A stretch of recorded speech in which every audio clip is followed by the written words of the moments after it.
Thanks everyone for joining me. I'm super excited to start off another series of travel interviews. And I recently met Damion, and hopefully I pronounced his name correctly.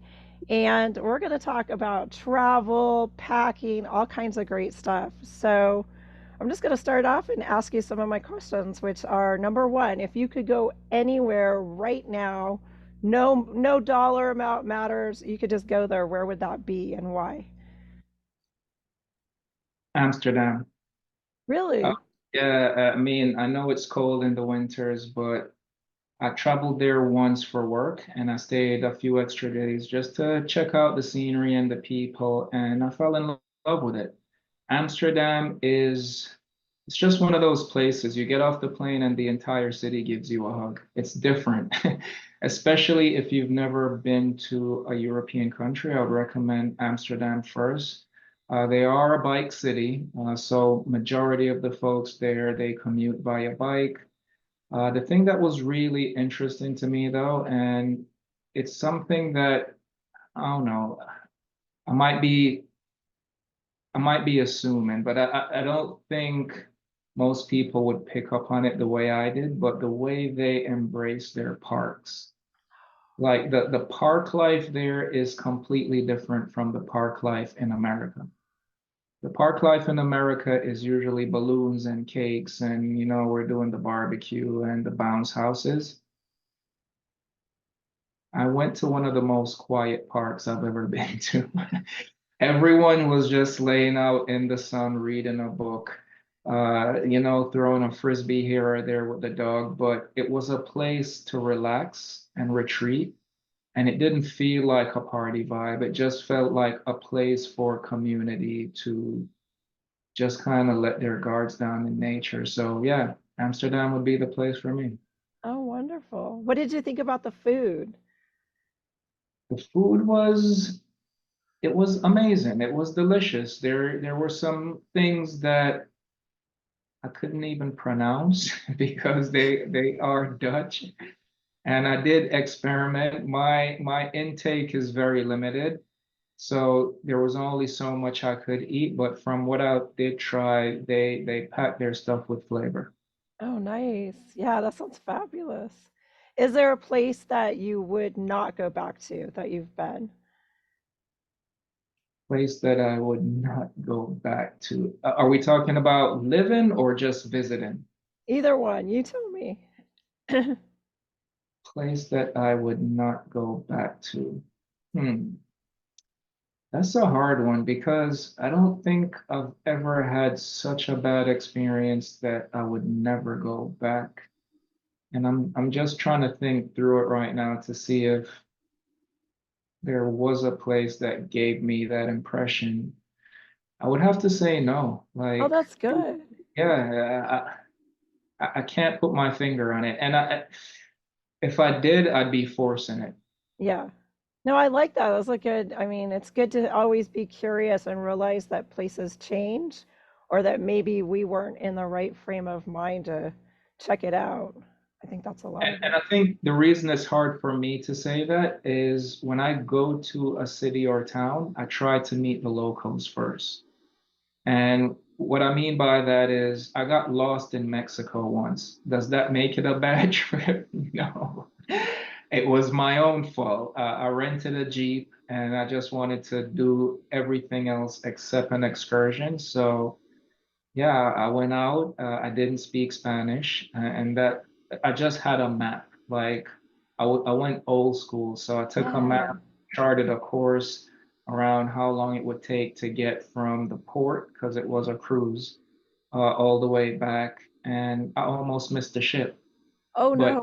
yeah, yeah, and that would be a very bad trip, but it was my own fault. The decision to go beyond what the regulatory guides and the excursions with the ATV would have been, but it was one of the most memorable trips that I've ever taken, and I loved it. Yeah, that sounds really amazing that you took a map and, rented the Jeep and just went out. That sounds amazing. What part of Mexico? Because I think a lot of us think, we don't realize that Mexico has many different personalities and landscapes. Yeah, this was a cruise with Royal Caribbean and it was Cancun. So yeah, we just yeah, took the ship. Here's the thing I like about cruising. You pack once and you wake up in four different places. And that was one of them. So yeah, the idea was always no excursions, just do what makes us feel good because I was with company. And yeah, that was a part of the trip. And here's how stubborn I am. I did it on the next island. Oh, So you did? yeah, thankfully that island was all English speakers. There was no hiccup in the timeline or what we had to do because a part of the trip too was just checking out the local food. Took a lot of pictures of the ocean. We jumped in the ocean. It was just hanging out as a local. So that's how I like to travel. Oh, that sounds amazing. So, what are some of the other activities that you like to do when you travel? You mentioned like just, So food is definitely at the top. I like to get food not from commercial establishments. If you can tell the name of the place, I usually don't want to eat there. When I went to Amsterdam, I actually started trying a lot of African food. oh, wow. So yeah, I was on the hunt for African food. So that's usually a big part of the trip. I'm not a typical tourist. I don't buy things to take back. I take a lot of pictures. So a big part of it for me is finding scenic areas that no one else would venture into, just hang out with the locals. And by the way, like what I'm saying is not always 100% welcomed. Like they can smell a tourist from a mile away, even if you try to blend in. But I think even in that engagement, it tells a lot about a country or a community. Right, exactly. So, you mentioned packing. You touched on it briefly that you liked cruising because you can pack once and then you're done. What are three items you always pack when you travel?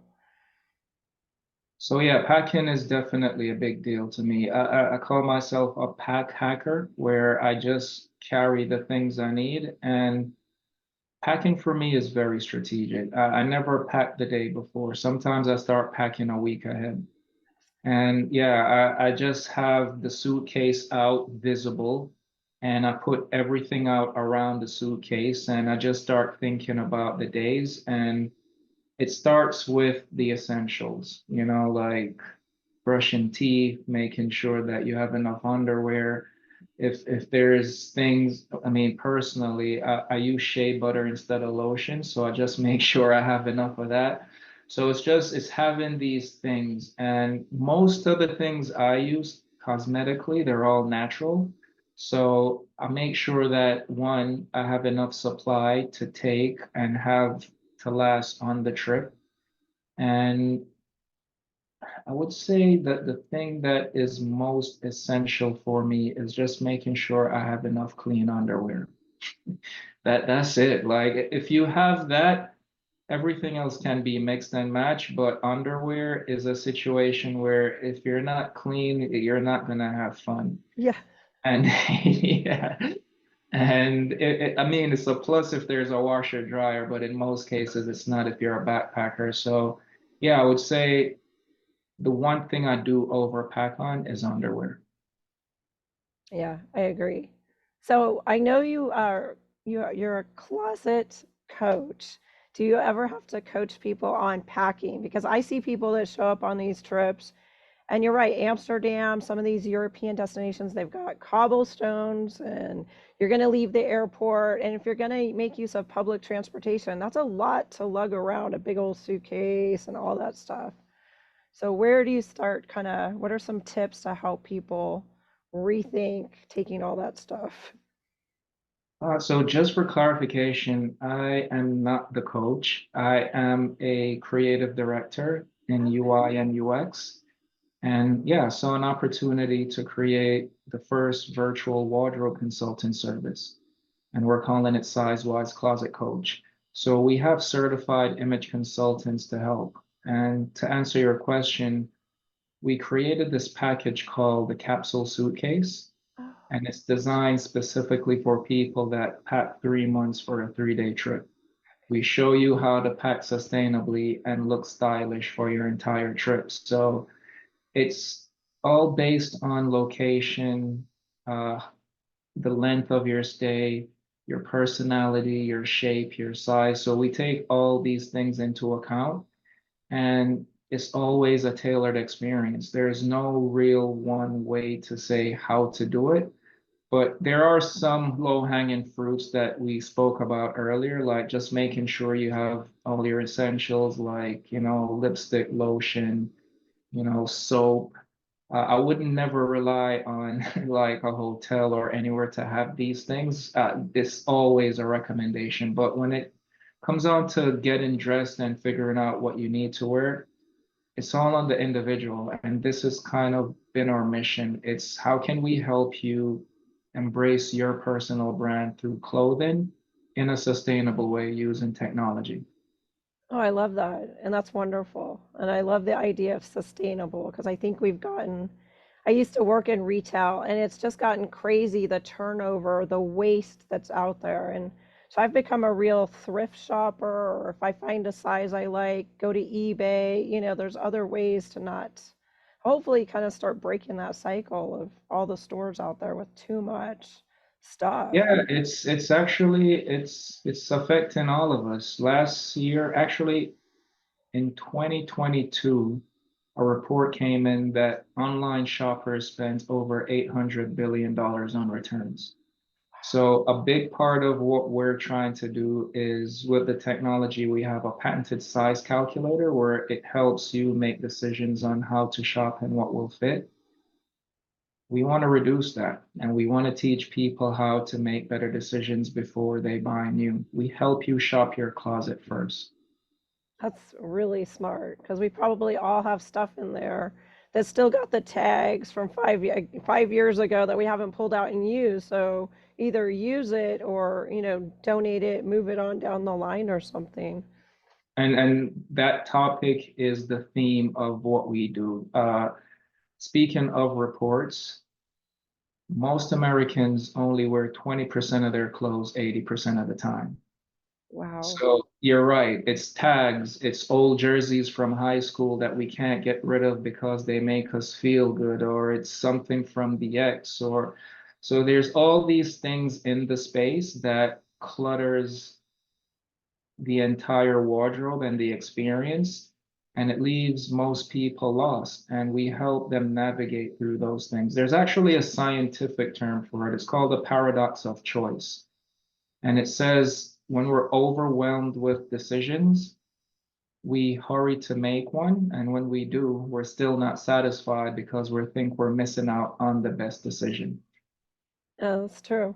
I think that's so true. My mom was a real minimalist, and I think it was smart because, her closet was really pared down to just what she knew she was going to wear for work or, her weekend. And she just traveled through life a lot lighter, and it's something I aspire to.